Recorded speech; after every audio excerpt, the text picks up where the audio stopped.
नवगोठ दरगाह मखदूम सईदी मुसाणी के नगरखाने की रिपोर्टिंग करण दौरान इबरत रिपोर्टर मोहम्मद रफीक सुरगाणी मथा औकाफ खाते के बासर मुलाजिम फिदाल आखिर के पुट मनु आखिर मुहमारी ऐं गारगन करे मोबाइल फोन फुर करण की कोशिश करे सहाफ़ी मथा तशद्दुद कयो।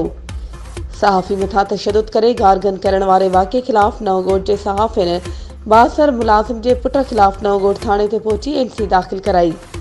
बासर खिलाफ एनसी दाखिल कराइण बावजूद पुलिस जवाबदार के गिरफ्तार करण ऐं संदसि खिलाफ कार्रवाई करण खां लवाए रही आहे।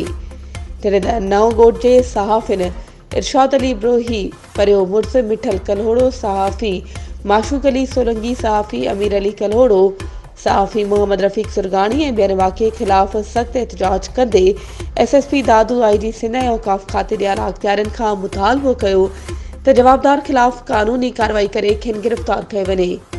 हुननि चिताव ॾींदे चयो त जेकॾहिं जवाबदार खे गिरफ्तार करे मथनि कानूनी कार्रवाई न कई वई त सख़्त एहतजाज कयो वेंदो।